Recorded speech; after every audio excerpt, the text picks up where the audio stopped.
Good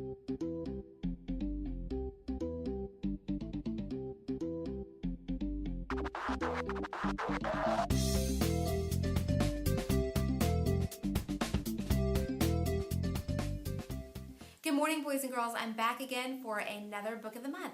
This month's book is Those Shoes by Mary Beth Bullets, illustrated by Noah Jones.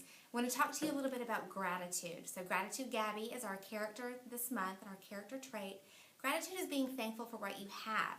So this time of year, I know we're really thinking about things that we want, maybe things that will be coming to us at the end of the month.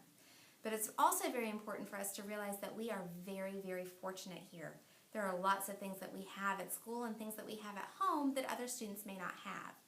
So today's book is called Those Shoes, and it's about a little boy who really, really wants a new pair of shoes. There may be some things that you really, really want to get this holiday season. You might get them, you might not.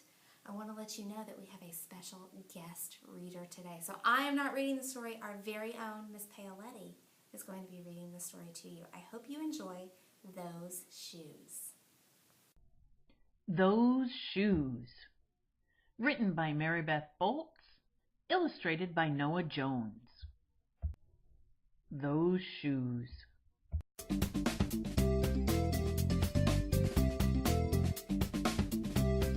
I have dreams about those shoes, black high tops, 2 white stripes.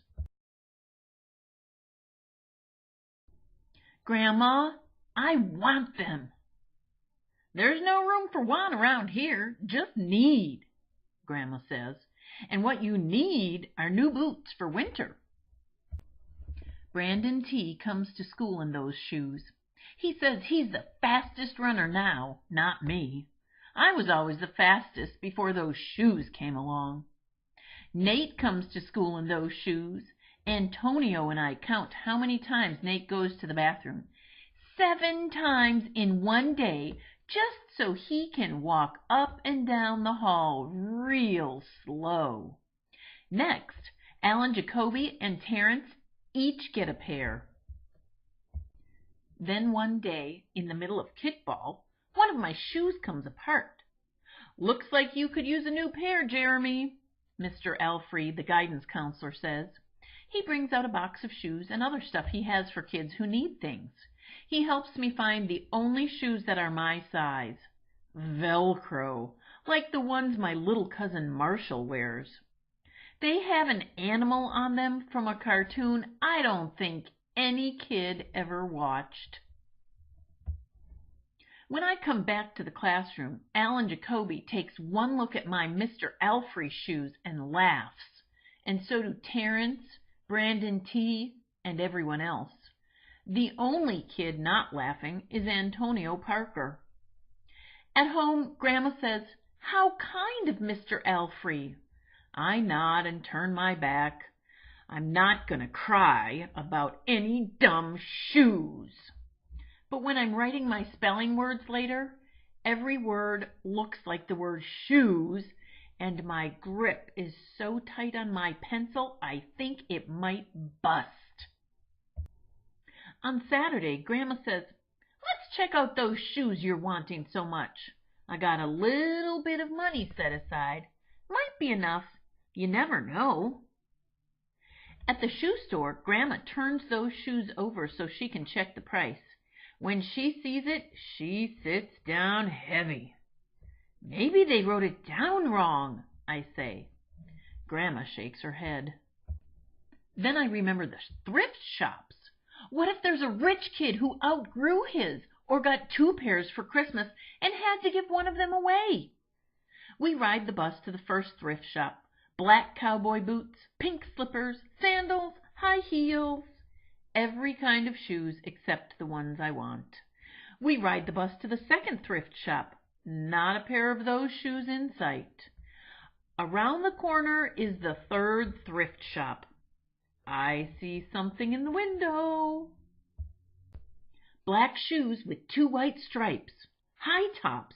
Perfect shape. $2.50. Those shoes. My heart is pounding hard as I take off my shoes and hitch up my baggy socks. How exciting! Grandma says, "What size are they?" I shove my foot into the first shoe, curling my toes to get my heel in. "I don't know, but I think they fit."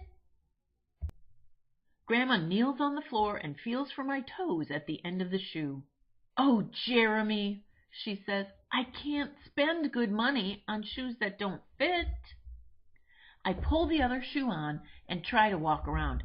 "They're okay," I say, holding my breath and praying that my toes will fall off right then and there. But my toes don't fall off. I buy them anyway with my own money, and I squeeze them on and limp to the bus stop. At home a few days later, Grandma puts a new pair of snow boots in my closet and doesn't say a word about my too big feet shuffling around in my too small shoes. "Sometimes shoes stretch," I say. Grandma gives me a hug. I check every day, but those shoes don't stretch. I have to wear my Mr. Alfreys to school instead. One day during math, I glance at Antonio's shoes. One of them is taped up, and his feet look smaller than mine. After school, I head to the park to think. Antonio is there, the only kid who didn't laugh at my Mr. Alfrey shoes. We shoot baskets. A loose piece of tape on Antonio's shoe smacks the concrete every time he jumps. I think, I'm not going to do it. We leap off the swings. I'm not going to do it. We race from one end of the playground to the other. I'm not going to do it, I say. "Do what?" Antonio says, breathing hard. Grandma calls me for supper and invites Antonio over too. After supper, he spies my shoes. "How come you don't wear them?" Antonio asks. I shrug. My hands are sweaty. I can feel him wishing those shoes were his. That night, I am awake for a long time thinking about Antonio. When morning comes, I try on my shoes one last time. Before I can change my mind, the shoes are in my coat.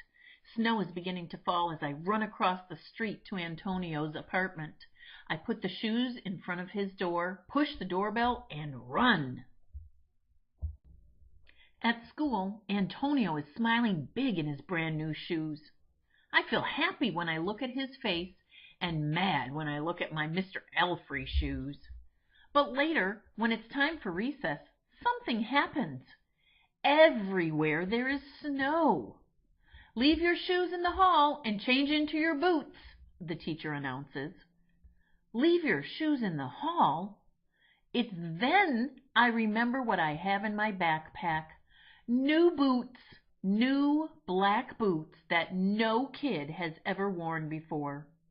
Standing in line to go to recess, Antonio leans forward and says, "Thanks." I smile and give him a nudge. "Let's race!" So I hope you enjoyed listening to Miss Paoletti read Those Shoes. A couple of things I want to remind you of. In our story, Jeremy really, really wanted those new shoes, didn't he? But once he found them, he realized they really weren't a great fit for him. In the end, he realized that Antonio could really use them and fit him a little bit better than Jeremy himself. Jeremy showed gratitude to Mr. Alfrey for the shoes that he got, even though it wasn't necessarily what he wanted. And then at the same time, Antonio was very grateful for Jeremy sharing his new shoes with him. I hope you enjoyed the story and have a great holiday season.